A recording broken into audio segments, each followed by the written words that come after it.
Page number 109। कई दिन बीत गए लेकिन युद्ध नहीं हुआ। उसे आश्चर्य हुआ कि कहीं काला पहाड़ डर कर भाग तो नहीं गया।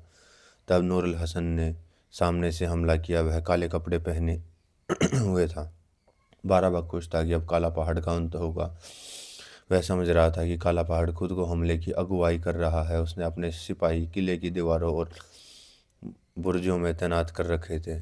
जब यह सिपाही काला पहाड़ से उलझ गए थे, उसने किले के चोर दरवाजों पर बहुत बड़ी फौज इकट्ठी की। बाराबाग खुशी से चिल्लाया, वह जाल में फंस गया, हमला करो। चोर दरवाजा खुल गया। बाराबाग की शाह की अगुवाई में फौज किले से निकलने लगी। वे किले का चक्कर लगाकर काला पहाड़, या जिसे वे काला पहाड़ समझ रहे थे, की सेना के पीछे आ गए। जोर शोर से फौज की चिल्लाहट के कारण नूरुल हसन एक क्षण को ठिठका और उसने मुड़कर पीछे की तरफ देखा। क्या खूबसूरत जाल है! वह अट्टहास कर उठा और उसने सेनापति के कितने ठीक अंदाजा लगाया था। उसने अपनी टुकड़ी को घुमाकर पीछे शत्रु पर हमला कर नया व्यू रचा। किले का दरवाजा खुला और वहां से सैनिक बाहर निकले। अब बंगाली सिपाहियों के बचने का कोई रास्ता नहीं था, लेकिन नूरुल हसन हंस रहा था कि वह एक बड़ा मजाक था। घमासान युद्ध हुआ। हर सिपाही मौत के लिए लड़ रहा था। कोई छूट न मांगी गई और न को दी गई। अगर काला पहाड़ पराजित हो जाता तो बंगाल की सल्तनत उसकी बाराबाग सीधे काले कपड़े पहने हुए आदमी की ओर बढ़ा। जब उसका ध्यान काल्पनिक काला पहाड़ पर केंद्रित था, तो असली काला पहाड़ अपने सैनिकों के साथ निकला और जौनपुर की सेना के टुकड़े उड़ाने लगा। सुल्तान ने घूमकर पीछे देखा तो कुछ और नजर आया। उसे उससे वह घबरा गया। उसने अपने आप को बचाकर किले में घुसने की कोशिश की कि वह दो पाटों के बीच में फंस गया। अपनी सल्तनत और जिंदगी को बचाने के लिए युद्ध के अलावा दूसरा कोई रास्ता नहीं था। वह भयभीत था। इसके बाद जो कुछ हुआ वह कत्लेआम था। लड़ाई अधिक नहीं हुई। सुल्तान ने अपने सामरिक चालों पर भरोसा किया था और उसकी मात हो गई। जौनपुरी पीछे हटे, लेकिन काला पहाड़ निष्ठुर था। उसने सुल्तान के सिपाहियों को भगा दिया। सुल्तान की टुकड़ियों ने हथियार डालकर दया की भीख मांगी। कुछ लोग दया की भीख मांगते मांगते मारे गए, कुछ लोग लड़ते लड़ते मारे गए। सारे मैदान लाशों से पट गया। काला पहाड़ ने सुल्तान को घुटनों के बल खड़ा देखा। जौनपुर पर कब्जा हो गया। उसके मंदिर नष्ट कर दिए गए। वहां के लोगों को धर्म परिवर्तन और मृत्यु के कारण मृत्यु का वर्ण करने को कहा गया, लेकिन यही काला पहाड़ की नीति बन गई थी। सारी फौज खुशियां मना रही थी, पर काला पहाड़ एकाकी और दुखी था। वह बहुत अकेला पड़ गया था। उसके पास प्रसिद्ध सुंदरियों का जमघट था। उसके कदमों में सुंदरतम कुंवारियां पड़ी हुई थी। वह जिसका चाहता वैसा उपभोग कर सकता था, लेकिन उसने इन सब को अस्वीकार कर दिया। उसने जीवन भर और अपने खूनी हमलों के दौरान कभी यौनाचार नहीं किया था। उसने खूनी हमलों के दौरान कभी यौनाचार नहीं किया था। उसने बलात्कार करने वालों और शराब पीने वालों को कभी नहीं झिड़का, लेकिन उसने कभी इन चीज़ों में स्वयं भाग नहीं लिया। उसने अपनी दो पत्नियों रूपानी और रूपाली से प्यार किया था।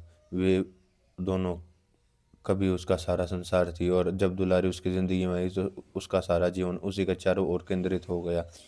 वह जौनपुर के तख्त पर बैठकर उसकी बातें सोच रहा था। उसने अपनी हत्या की उसने अपनी हत्या करने की वासना को रोकने की चेष्टा की, लेकिन इस वासना ने उसे और अधिक जकड़ लिया। मंदिरों को देखकर उसके मन में आग आग लग रही थी। वह निस्सहाय होकर अपनी ही घृणा का शिकार हो गया था। कुछ समय बाद उसने नूरुल हसन को बुलाया। बहुत अच्छा हुजूर आला। और उसने काशी पर चढ़ाई कर दी। नरेश राजा विजय सिंह जान बचाकर शहर से भाग गया। विजय सिंह कायर था। उसे अच्छा भोजन और औरतों के अलावा कुछ नहीं पाता था। यह कैसी विडंबना है! इसी विजय सिंह के एक वंशज चेत सिंह ने वारन हेस्टिंग से युद्ध किया और विजय प्राप्त की, लेकिन महाराजा विजय सिंह कायर था। काशी बिना युद्ध के हार गई। एक बार फिर काला पहाड़ ने अपने सैनिकों को कत्लेआम, धर्म परिवर्तन और विनाश का खेल खेलने की छूट दे दी। औरतों के साथ बलात्कार किया गया, उन्हें पीटा गया और अंत में उनकी हत्या कर दी गई। मर्दों को लूटा गया, नंगा किया गया, उन्हें पीटा गया, उनका धर्म परिवर्तन किया, मौत के घाट उतार दिया गया। मंदिरों को ध्वस्त कर दिया, मूर्तियां तोड़ दी गई और अंत में उनमें आग लगा दी गई। सैकड़ों सैकड़ों सड़कें खून से लाल हो गई। गंगा लाशों से पट गई। काशी का पूर्ण विनाश कर दिया गया। वह अपने तंबू के अंदर जाकर सोच विचार में खोया हुआ युद्ध की सूचनाओं का इंतजार कर रहा था। 4,000 मारे गए, 1,000 ने धर्म परिवर्तन कर लिया। एक दूत संदेश ले आया। दूत ने खबर दी, 3,000 मारे गए, 1,000 ने मजहब बदल लिया। दूत ला रहे थे। उसके बड़े तंबू के बाहर भीतर चारों तरफ सैनिकों के आने जाने का शोर शराबा था। एक और दूत आया। उसने कहा, केदारेश्वर लिंगम के मंदिर के अलावा सारे मंदिर मटिया मेट कर दिए गए। बहुत अच्छे। काला पहाड़ ने केदारेश्वर लिंगम को नुकसान मत पहुंचाना। किसी को मालूम नहीं था कोई इस मंदिर को क्यों बचाना चाहता है, लेकिन वह मंदिर आखिर तक बच गया। और मंदिर को क्यों न बचा था, आखिर उसे भी तो अपने पुरखे हजरत मोहम्मद साहब की परंपरा को कायम रखना था, जिन्होंने काबा की मस्जिद में सिर्फ एक संगे असवद को छोड़कर बाकी साढ़े 360 मूर्तियों का सफाया कर दिया था। उसने ये काम सिर्फ अपने दादा के सम्मान के लिए किया था, जिनके साथ वह वर्षों पहले काशी आया था। उसने उस मंदिर में पूजा की थी। वह इस मंदिर की और अपने दादा की स्मृति को अपवित्र नहीं करना चाहता था, जिन्होंने उसे पाला पोसा था। नूरुल हसन ने उसे देखा तो काला पहाड़ एक परपीड़क की तरह दिख रहा था। उसने साहस करके कहा, हजूर आला, आप बहुत कठोर हैं। उसने जवाब दिया, जब तक मैं जिंदा हूँ धरती के ऊपर हिंदू धर्म नहीं रहेगा। मैं इसे दुनिया के चेहरे नक्शे से मिटा दूंगा। नूरुल हसन, मैंने कसम खाई है। जी हुजूर। इसी बीच एक बूढ़ी औरत तंबू में घुसी। उसके बाल उलझे हुए थे, कपड़े चिथड़े चिथड़े और खून से सने हुए थे। वह अर्धनग्नावस्था में थी। उसकी उम्र 50 साल से अधिक लग रही थी, लेकिन उसकी टांगों और मुंह में खरोंचें लगी हुई थी। सिपाहियों ने उसे धकेलने की बहुत चेष्टा की, लेकिन ऐसा लग रहा था कि उसकी शक्ति उनसे कहीं अधिक थी। जब काला पहाड़ ने उसे देखा तो वह खड़ा हो गया। तंबू में मौत का सन्नाटा सा छा गया। काला पहाड़, वह अपनी पूरी ताकत के साथ दोबारा चिल्लाकर बोली, काला पहाड़। वह कुछ नहीं बोला, बस उसे घूरता रहा। वह पहले की तरफ पूरी ताकत के साथ चीख कर फिर बोला, काला पहाड़, मेरी तरफ देखो।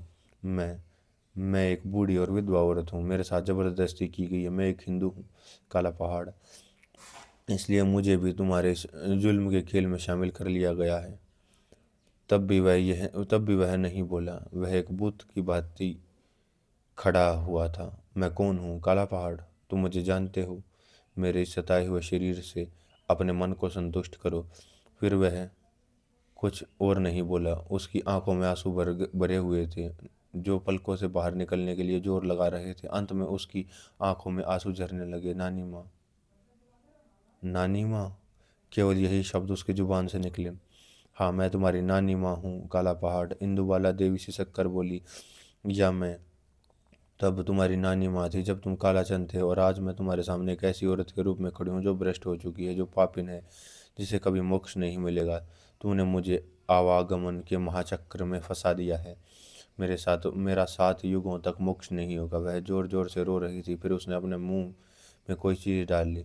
उसने कहा, मैं तुम्हें श्राप देती हूँ काला पहाड़, कालाचंद, कि तुम शाश्वत दुखों में रहोगे। मैं तुम्हें श्राप देती हूँ कि तुम्हारी मौत और लोगों की तरह आसानी से न होगी। मैं तुम्हें श्राप देती हूँ कि तुम आत्म पीड़ा के आतंक से, अकेलेपन तथा बिना स्नेह और प्रेम के मरोगे। इतना कहकर वह धड़ाम से जमीन पर गिर पड़ी। उसके बाद उसका शरीर ऐंठने लगा और उसकी तड़पने बढ़ने लगी। उसके मुंह से झाग निकलने लगे तथा शीघ्र ही उसके तड़पन भी बंद हो गए और वह सदा के लिए शांत हो गई। काला पहाड़ उसके पास तक गया। उसकी आंखों से आंसू टपक रहे थे। उसमें इन आंसुओं को पूछने की ताकत नहीं थी। नूरुल हसन ने झांक कर वृद्धा की जांच की। उसने सपाट आवाज में कहा, यह मर चुकी है। मेरा ख्याल है कि ने जहर खा लिया। काला पहाड़ होठ काटने लगा। वह वृद्धा के मृत शरीर को घूर रहा था। उसके मन में अनेक चित्र उभर कर मिट रहे थे। उसने हर चीज़ को नष्ट कर दिया था जिससे वह प्यार करता था, यहाँ तक कि उसने अपने परिवार के सम्मान को भी नष्ट कर दिया था। अब दुनिया में जीने को रह ही क्या गया था। वह गंभीर मुद्रा में सोच रहा था कि उसने जिस चीज़ को हाथ लगाया वह मौत में बदल गई। वह वहाँ खड़ा था, बिल्कुल अकेला। कोई उसे अपना कहने वाला नहीं था। वह किसी को अपना नहीं कह सकता था। वह फटी सी आवाज़ में बोला, नूरुल हसन, जाओ, हर एक चीज़ को रोक दो। हाँ हाँ, हर एक चीज़ को। नूरुल हसन चला गया। वह विनाश को पसंद नहीं करता था और उसने चारों तरफ जो कुछ होता था उसे मन में विद्रोह करता था। काशी ने शांति की सांस ली, लेकिन काला पहाड़ ने अपने तंबू में बंद कर लिया था। अब वह कोई उसे मिल नहीं सकता था। उसने खाने पीने से इनकार कर दिया तो वह फर्श पर लेट कर जोर जोर से कराता था। नूरुल हसन स्वयं तंबू में ताक झाँक करता और अपने सेनापति को फर्श पर उल्टा लेटा देखता तो उसकी समझ में कुछ नहीं आता था। वह क्या करे? वह तंबू के अंदर नहीं जा सकता था, क्योंकि वह जानता था कि इसके माने मौत होगी, क्योंकि काला पहाड़ की जो मनस्थिति थी उसमें वह किसी को माफ़ नहीं करेगा। वह वहाँ 3 दिन और 3 रात पड़ा रहा। जब चौथे दिन नूरुल हसन ने तंबू में झाँका तो वहाँ कोई नहीं था। वह तेजी से तंबू के अंदर घुसा और उसने चारों तरफ निगाह उठाई। काला पहाड़, कोई निशान नहीं था। चारों तरफ पहरा रहने के बावजूद भी वह कैसे गायब हो गया था, यह एक रहस्य था। उसने एक मेज के ऊपर नूरुल हसन को एक सीलबंद लिफाफा अवश्य मिला। लिफाफे पर शहजादी दुलारी का नाम लिखा हुआ था। उसने पत्र उठा लिया। वह हैरान था कि उसका सेनापति आखिर कहाँ चला गया होगा। दुलारी ने उस पत्र को अपने भाई और अब्बा के सामने पढ़ा, जो इस प्रकार था। मैं प्रिय लगने वाले शब्द नहीं लिख रहा, क्योंकि मैं भूल गया हूँ कि प्यार क्या होता है। मैं एक घृणित व्यक्ति हूँ जिसने दुनिया में हर उस चीज़ को नष्ट कर दिया जिससे वह प्यार करता था। अब मैं स्वयं अपना विनाश करने के लिए इस जगह से जा रहा हूँ। मैं रात को एक चोर की तरह छिप कर भागने वाला हूँ। अगर तुम्हारे लिए मैं कुछ हूँ तो कभी कभी कभी मेरी यादें करके मेरे नाम दो आंसू बहा देना। मैं जा रहा हूँ, पर मुझे मालूम नहीं कि कहाँ। लेकिन मैं कहीं भी जाऊँ, मैं फिर भी कालाचंद राय बहादुर बनूंगा। मुझे इस बात का अफसोस है कि मैं तुम्हें देख नहीं पाऊंगा। मैं तुम्हें बेइंतहा प्यार करता हूँ। मैं प्रायश्चित कर रहा हूँ। जब तक जिंदा रहूंगा प्रायश्चित करूंगा। अलविदा। नन्ही फातिमा का ख्याल रखना। सुल्तान को सलाम और भाइयों को खुदा खैरियत बख्शे। तुम्हारा और तुम्हारा सिर्फ कालाचंद। उसकी आंखों से आंसू बहने लगे। वह बिना किसी शर्म के रो रही थी। सुल्तान दुख से उसे करा रहा था। उसने कहा, अब मुझे मिले इंसानों में वह श्रेष्ठ था। अब्बाजान, देखिए एक औरत ने मुल्क के लिए क्या क्या करवा दिया है।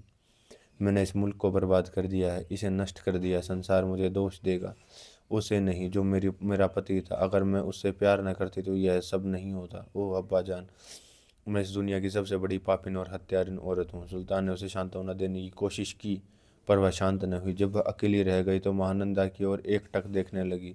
यहीं उसका प्यार जागा था और यहीं उसकी घृणा ने जन्म लिया था। यहीं वह जिंदा रही और यहीं वह मरेगी।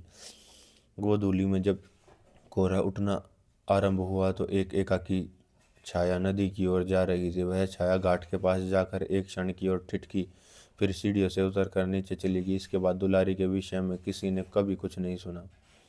हिमालय के बर्फानी ढलान में एक आदमी अकेला चल रहा था। वह लंगोट के अलावा कुछ भी नहीं पहने हुआ था। हवा तेज और ठिठुरन भरी थी, लेकिन ऐसा लगता था कि उसे इसकी परवाह नहीं है। उसके नंगे पैर थे, एड़ियाँ फटी हुई थी, उसके हाथों में उंगलियां नहीं थी। उसका शरीर फट सा गया था और हर सांस के साथ उसका खून जम रहा था। उसके हाथ में सहारे के लिए कोई लाठी नहीं थी और कभी कभी वह फिसल पड़ता था तो उसे गहरी पीड़ा हो रही थी, पर वह उसे सह रहा था। उसके चेहरे की रेखाओं से उसकी पीड़ा के दर्शन हो रहे थे। वह बार बार गिर कर खड़ा होता था और घिसट कर फिर से चलने लगता था। उसके बाल लंबे थे, पर अब वे बर्फ से ढक गए थे। वह जान रहा था कि वह अधिक समय तक जीवित नहीं रहेगा। उसने वह आगे बढ़ता जा रहा था। केदारनाथ में कहीं पर महालिंगम है, जिसे केदारेश्वर लिंगम भी कहा जाता है। वह मौत से पहले वहां पहुंच जाएगा। इसी विश्वास के साथ वह तेजी से आगे बढ़ता जा रहा था, परंतु उसे क्या पता था कि उसके काले कारनामे उसके लक्ष्य में बाधक हैं। अंततः वह उस मौत की आगोश में समा गया जिसे वह उम्र भर दूसरों को देता रहा। महानंदा, जो गंगा और गोदावरी से मिलकर अंत में समुद्र के सामने निरंतर बह रही थी, वह बिना किसी विचार और बिना किसी परवाह के हमेशा की तरह कल कल कर रही थी। लोग इसके किनारे स्नान करने, पूजा पाठ करने और पवित्र होने के लिए एकत्र होते, और इसी के किनारे उस व्यक्ति के विषय में एक किंवदंती का जन्म हुआ जिसने इस भयंकर विनाश लीला को जन्म दिया था। वे उस काला पहाड़ को रुद्र का अवतार कहते, जो धरती पर अपना जीवन एक विनाशकर्ता के रूप में समाप्त करके केदारेश्वर लिंगम में एकाकार हो गया। विधि की कैसी विचित्र विडंबना है। सब कुछ खत्म हो गया। महानंदा आज भी उसी तरह कल कल करके बहती जा रही थी। बस अगर कुछ नया हुआ तो वह यही कि वो घाट पर पहले की सी तरह न थे। न वो चहल पहल थी, न वो जमघट, एकदम भयावह और सुनसान, मानो किसी बीती दास्ता को बयां कर रहे हों।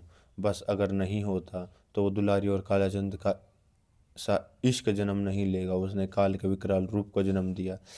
वह केदारेश्वर की आगोश में समाते ही सारा दृश्य उसके दिमाग में घूमने लगा और वह बर्फ में पड़ा पड़ा बुदबुदा रहा था। नहीं नहीं, मैं फिर आऊँगा।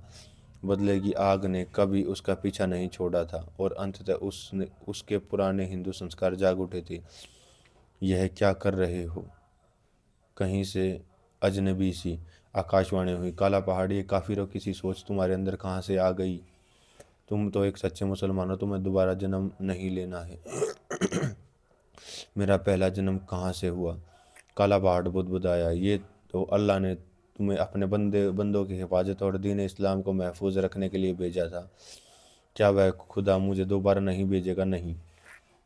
अब तुम्हारा इंसाफ क़यामत के दिन खुदा और उसके रसूल के सामने होगा, और उन कमीन पंडों का उनको खुदा दो गज की आग में डालेगा और तुम्हें जन्नत बख्शेगा, जहाँ तुम्हें वो भी नियामतें हासिल होंगी जो दुनिया में नहीं है। तुमने अल्लाह की राह में अपने को कुर्बान कर दिया है।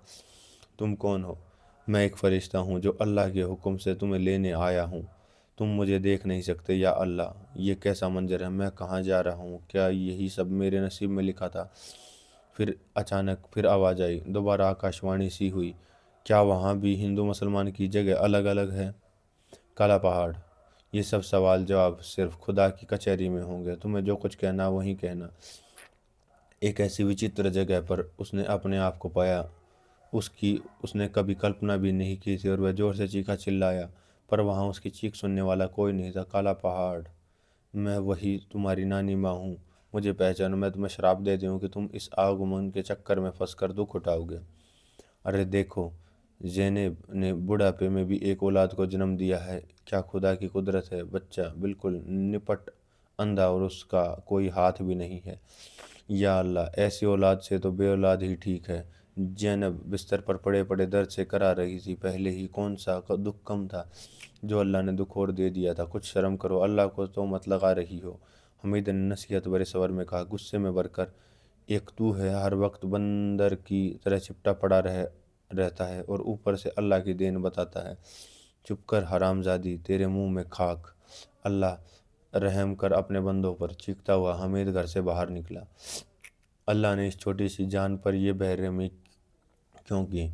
कुदूरी कुदूशिया बोली, अरे नहीं, अल्लाह तो सब हमेशा सब पे मेहरबान रहता है। दूसरी पड़ोसन रूबिया ने कहा, सब अल्लाह का खेल है खालाजान, वह जो चाहे कर दे, बंदे के हाथ में कुछ नहीं। अफसोस जाहिर करते हुए शकीला ने कहा, तू बजा फरमाती है शकीला। कुदशिया ने बड़े ही दुखी से मन से कहा, अल्लाह की नज़र से आज तक कोई बच पाया है? इसके पिछले कर्मों का फल यही नतीजा होगा। बूढ़ी जिन्नत ने अफसोस जाहिर करते हुए कहा, अम्मी जान, आपको ऐसा नहीं बोलना चाहिए। इमाम साहब बाहर ही खड़े हैं, इन्होंने सुन लिया तो बेमतलब ही तूफान आ जाएगा। हमारे यहाँ तो पिछला जन्म मानते ही नहीं। तो फिर तू ही बता नाहिद, इस नन्ही सी जान को यह किस बात की सज़ा मिली?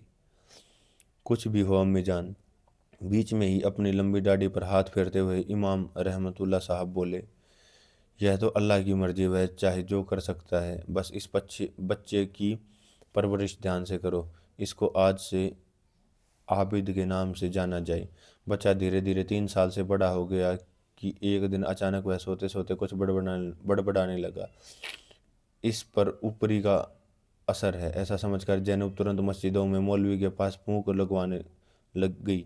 मैं इस दुनिया में से कुफर को ख़त्म कर दूंगा, हर तरफ बस अल्लाह का ही दीन होगा। आबिद बेहोश में बड़बड़ाता रहा।